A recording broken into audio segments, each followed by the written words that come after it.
Assalamualaikum warahmatullahi wabarakatuh. Salam sejahtera bagi kita semua. Selamat datang di kelas Data Raya dan Pemrograman pertemuan ke-9. Hari ini kita akan membahas mengenai cara memahami teori tentang pemrograman. Langsung saja kita masuk ke tujuan pembelajaran. Tujuan pembelajarannya diantaranya memahami teori tentang pemrograman. Konsep pemrograman sendiri yaitu penyuntingan kode sumber meliputi proses pengetesan, analisis, pembetulan kesalahan, pengoptimasian algoritma, normalisasi kode, dan kadang-kadang pengkoordinasian antara satu programmer dengan programmer yang lain.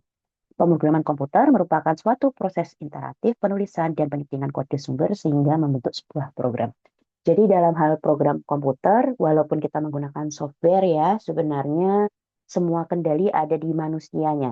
Jadi ketika melakukan program komputer, kemudian terjadi kesalahan dalam running, berarti yang salah bukan komputernya, tetapi manusianya dalam mengetikkan sintaksnya mungkin seperti itu.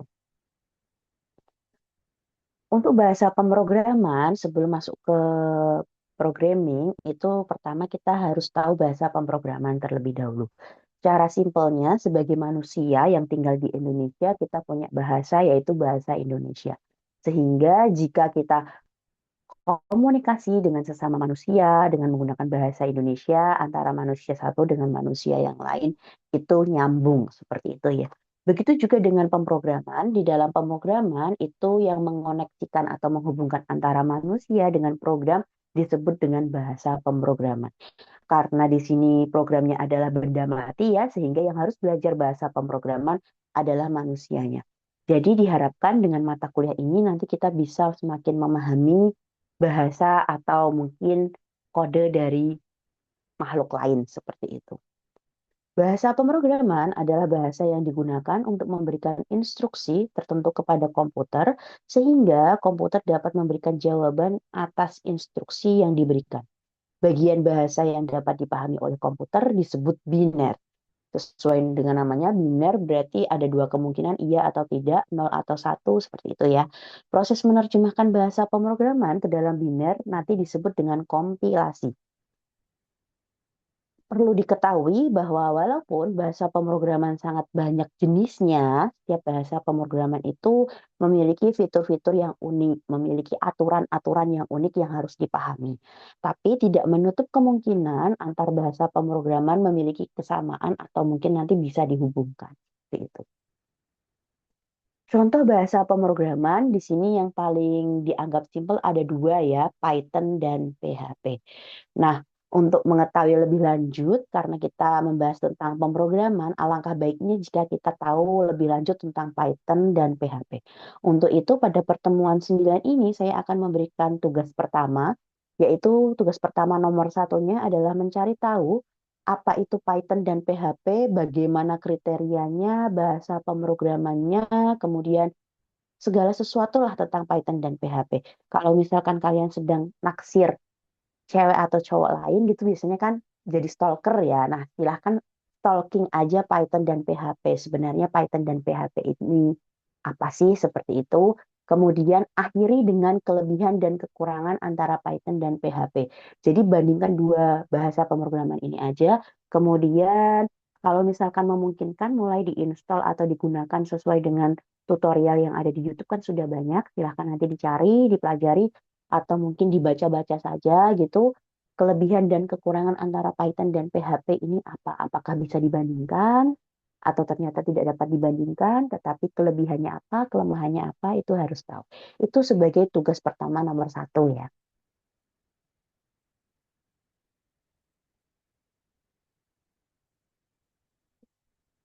Selanjutnya, aplikasi coding yang dibutuhkan para programmer untuk menciptakan aplikasi umumnya berisi barisan kode.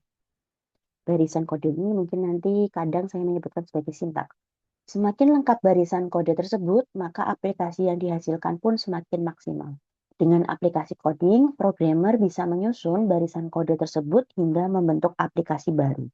Berikut contoh aplikasi untuk coding.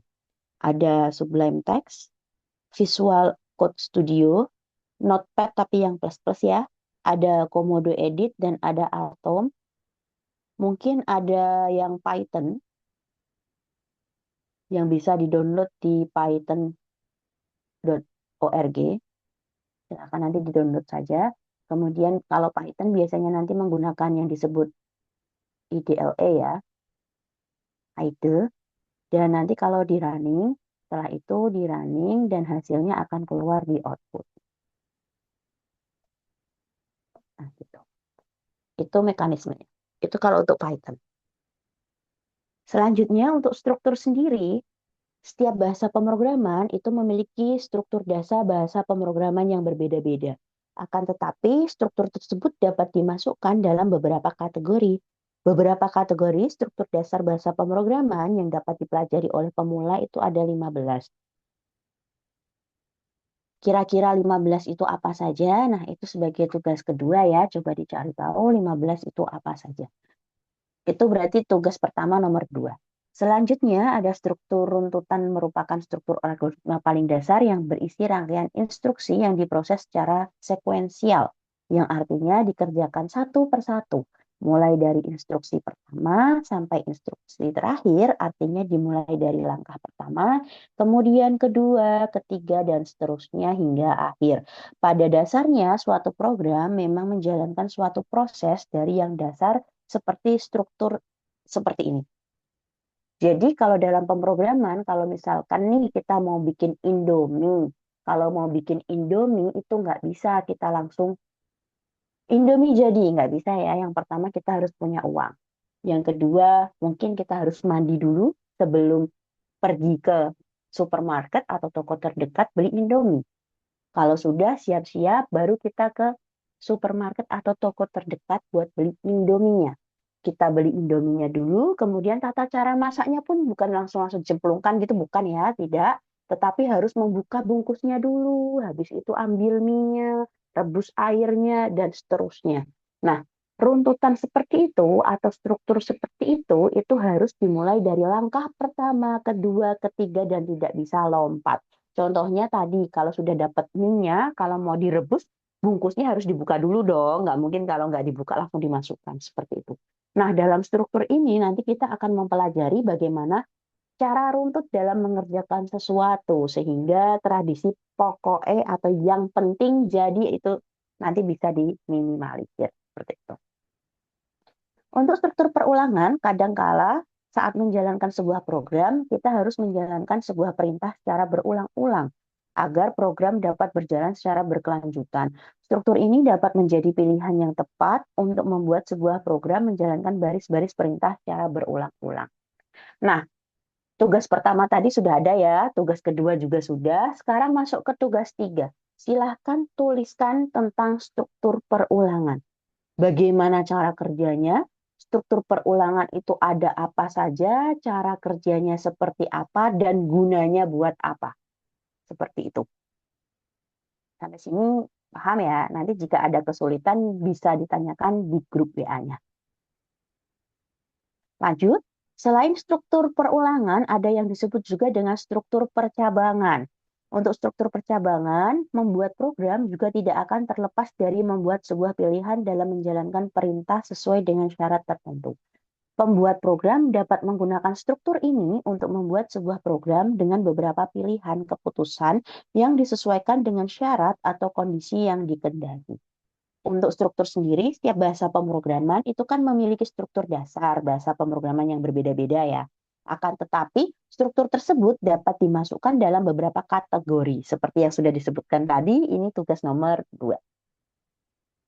Nah, untuk tugas yang terakhir, tadi tugas pertama ada, tugas 2 ada, tugas 3 ada. Tugas terakhir seperti dengan struktur perulangan, tetapi diganti dengan struktur percabangan. Silahkan dicari juga kaidah struktur percabangan ini bagaimana cara gunanya, jenisnya apa aja, dan digunakan untuk apa aja dengan struktur atau cara jalan atau sistem kerjanya bagaimana. Seperti itu. Saya rasa itu yang dapat disampaikan dalam pertemuan ke-9 ini terkait materi awal atau dasar tentang pemrograman. Sampai di sini, jika ada yang ditanyakan boleh banget ditanyakan di grup WA-nya ya. Kemudian Untuk tugasnya saya ulangi lagi berarti ada 4 dengan satu tadi terkait Python dan PHP, yang kedua tentang 15 struktur, kemudian ada perulangan dan percabangan. Keempat nomor ini dalam satu tugas yaitu tugas 1 di pertemuan ke-9. Tata cara pengerjaannya ditulis tangan di kertas folio, kemudian silahkan difoto atau di scan scanner, yang penting dikonversikan dalam bentuk .pdf. Setelah selesai, silahkan .pdf-nya dikirimkan di Google Classroom yang sudah disediakan. Jika ada kendala, maka boleh banget buat bertanya di grup ya. Demikian yang dapat disampaikan, semoga dapat ilmu yang bermanfaat. Mohon maaf jika ada kesalahan, saya akhiri sekian. Wassalamualaikum warahmatullahi wabarakatuh. Salam sejahtera bagi kita semua. Sampai jumpa di video selanjutnya.